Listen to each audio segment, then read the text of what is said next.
In this episode, I'm going to talk about Lee's new Auto Prime. The new Auto Prime is a little bit different than the old one. It has some springs in it that are new, but I still like it. And I'm going to, in the first section of this video, talk about why you should get one of these over many of the other primers that are out there. And I've tried a lot of different types. Then I'm going to talk to you a little bit about how to improve it even more. And then lastly, we'll show you how it's done.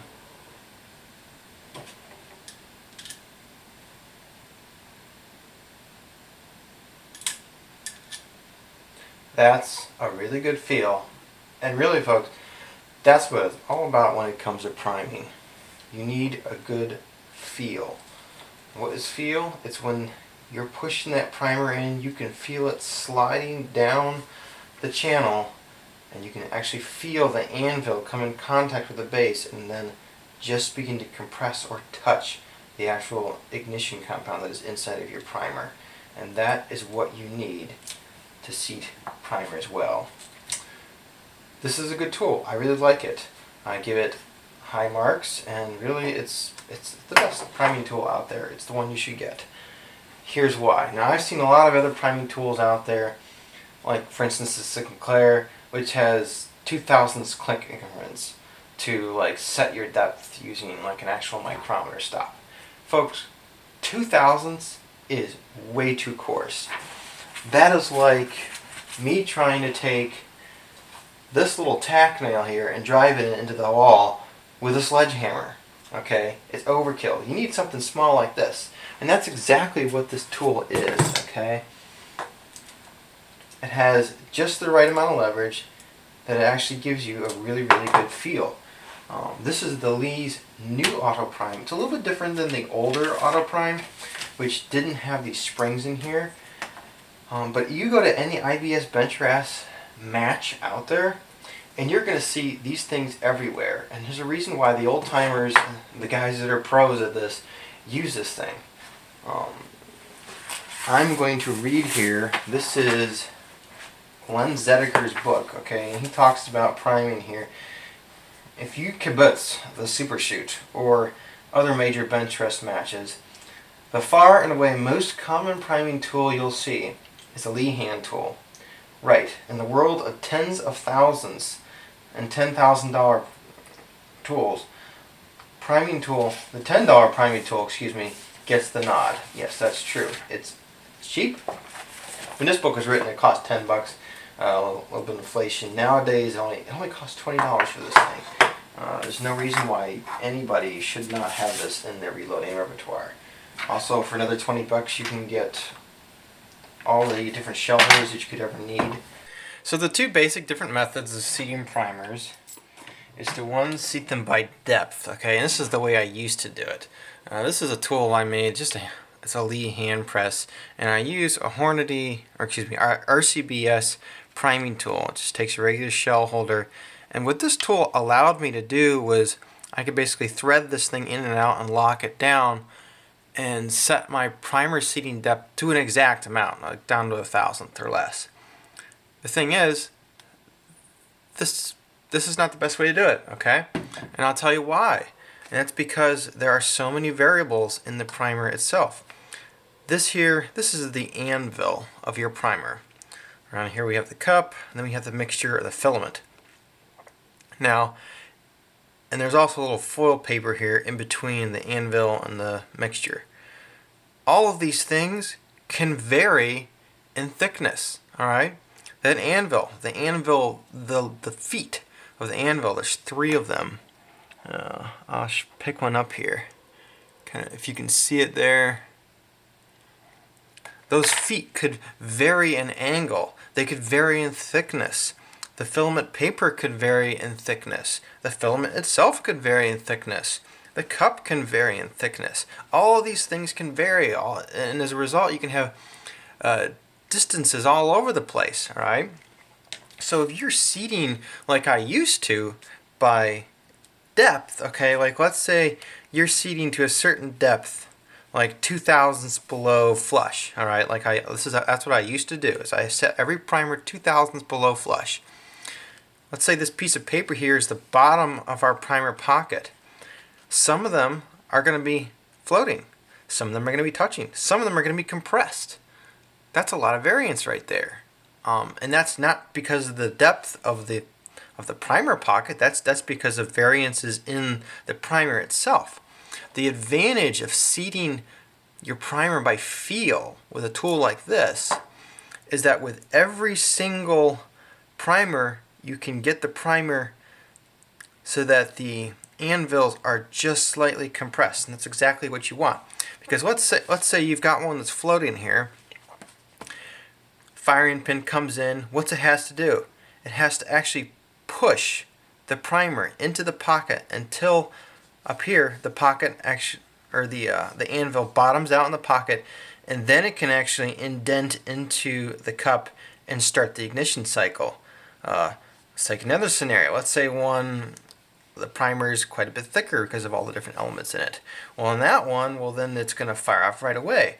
And so the amount of time that it takes from when you pull the trigger to actually starting the cycle will change from shot to shot. And that will change your vertical, that affects your harmonics, because harmonics in a rifle start the instant that trigger is pulled.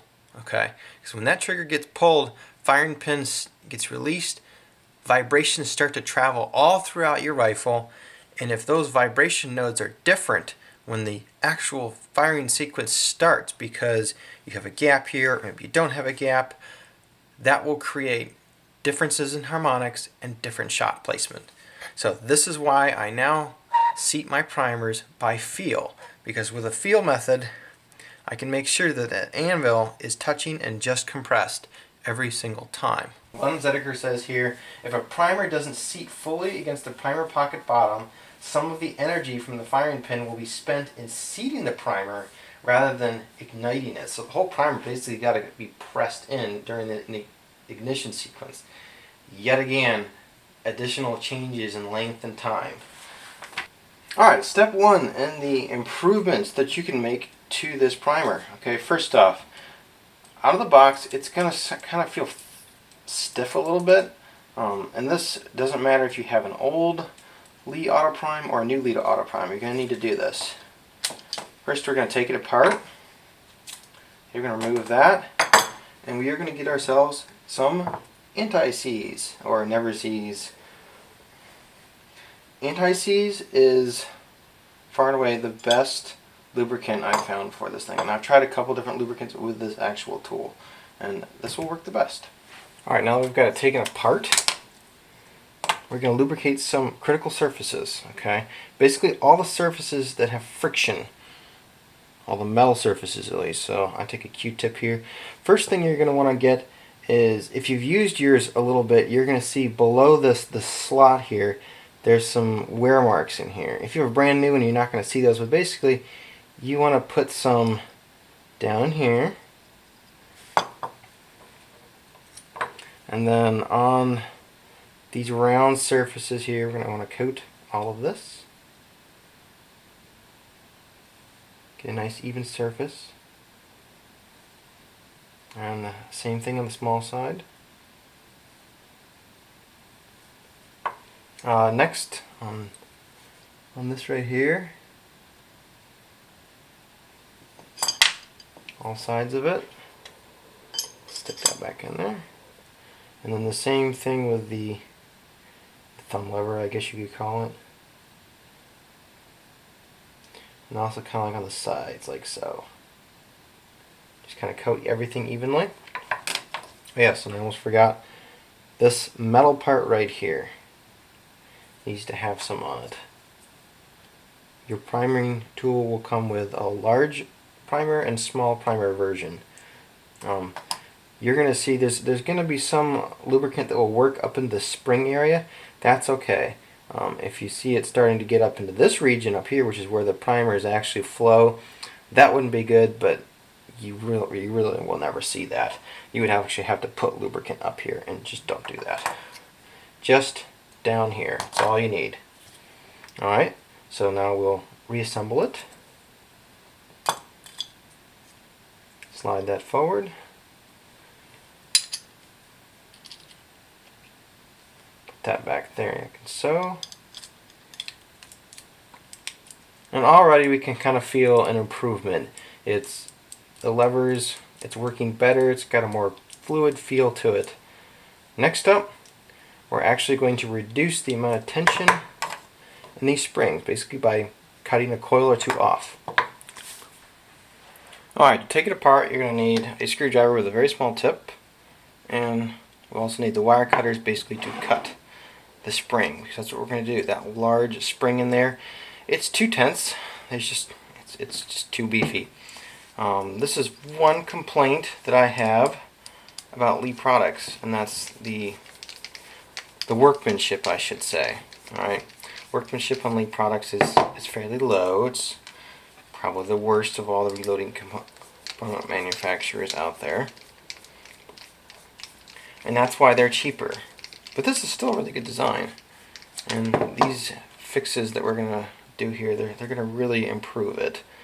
So once you got these two screws out, you just open it like a book, hold on to this right here so nothing kind of goes flying on you, and then we take it apart, and you're going to be left with basically four main components. You're going to have both sides.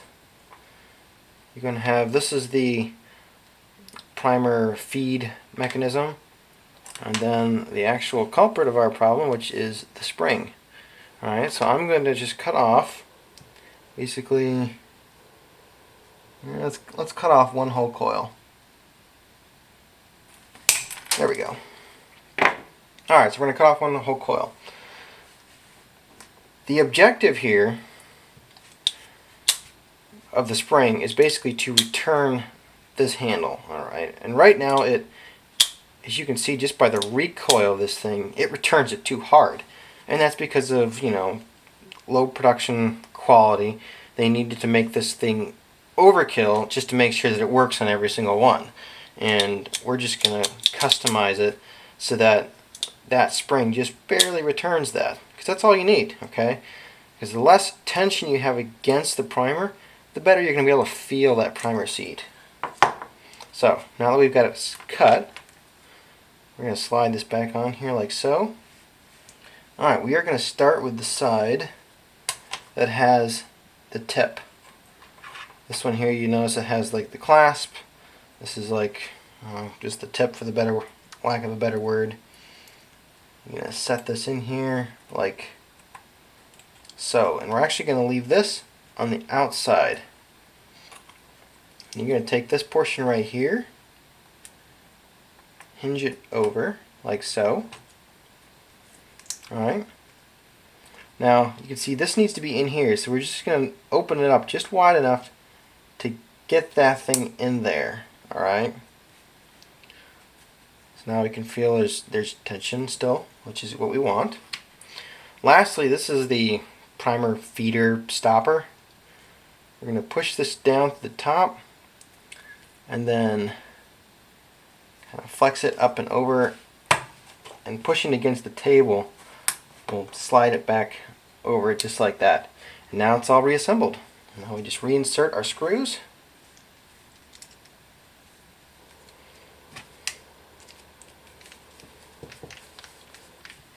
And then we'll test it. And the way we're going to test it is basically just making sure that the lever still returns and that there isn't too much tension. If there's still way too much tension, well, we'll take it apart, we'll repeat the process, and we'll just take off maybe like another quarter of a coil or half a coil. So let me take, this is the small rifle primer. We're going to put in the large rifle primer one here really quick. We're going to try it out, and already, yeah, that's a good bit better. I'd say that's a good 40% better. As you can see, the spring is still returning it. I'm actually going to take this apart again and probably take a little bit more off that spring, because I think I could still take a little bit more tension off of that. But that really helps a lot, removing that spring. To begin priming, first select out the appropriate shell holder for your rim size. Insert it in the top. Then we're going to select the mechanism that's marked LG for large primers, because we're using some large primers here. We insert the top, push it forward, snap it onto place, and we're just about ready to go. Now, earlier, my hands were kind of greasy. I did wash these, because you don't want to handle primers with greasy fingers. You're simply going to open up the top here. I selected a bunch of primers that were upside down. You'll see here in a minute why, because I want to demonstrate how you write them up. You want them in the tray here so that the anvil is facing upwards. Just shake it like so, and they should all right themselves. It's pretty neat how they do it. These little grooves basically catch those anvil feet, and it flips them over as you shake it. Whereas the opposite side, the rounded side, they just kind of like free float around on there. So we're going to close that back up and lock it in place. Insert that here. We are ready to go. Now, I'm going to tell you, one of the things I like about this primer is that it favors using the thumb. And this is in fact the way you should hold it. Don't hold it like this, okay? Holding like this. This is how RCBS and Hornady's priming tool functions. You use your fingers basically to actuate the lever. And that's poor design, because what it does is it creates a safety issue. This thing could be facing towards you very easily while you're priming. If you have a primer go off, you could have an eye injury. The lead tool, however, you actuate it with the thumb, right? So it's naturally going to face away from you. So I'm going to take a piece of brass. I've got one already up there. And we're just going to press it in until I actually feel the bottom. I'll feel like the pad of my finger actually smush as it hits the bottom of that primer pocket. And I'll just check it here, and I can feel it is below flush. So that is safe and ready to go. So I got another one here. And notice that I'm facing it away. And you can get pretty quick at this. Once again, it is all about the feel. Like, I like using just one hand. I feel it move, and then it'll actually stop. And just put a little bit of pressure on it, and what that does is that seats that anvil against the base. Now I can feel, this is PPU brass, this is cheap brass. I can feel the difference in the seating depth of these three primers that I've just done. That middle one there is the deepest. And this is going to be the case for most of your brass. And this is why seating by feel is so much better, because you can custom seat each primer so that they're just right. Because the depth of that primer, it's not going to influence how it shoots, but the amount of time it takes that firing pin to push that primer down to the bottom of the pocket and then contact the anvil, if that varies in difference, well then you're going to have a different sequence of firing in the ignition system, and so that will cause vertical in your groups, a variation in muzzle velocity, and that's what you don't want. So I really like the tool, really recommend it. These improvements should really make it a lot better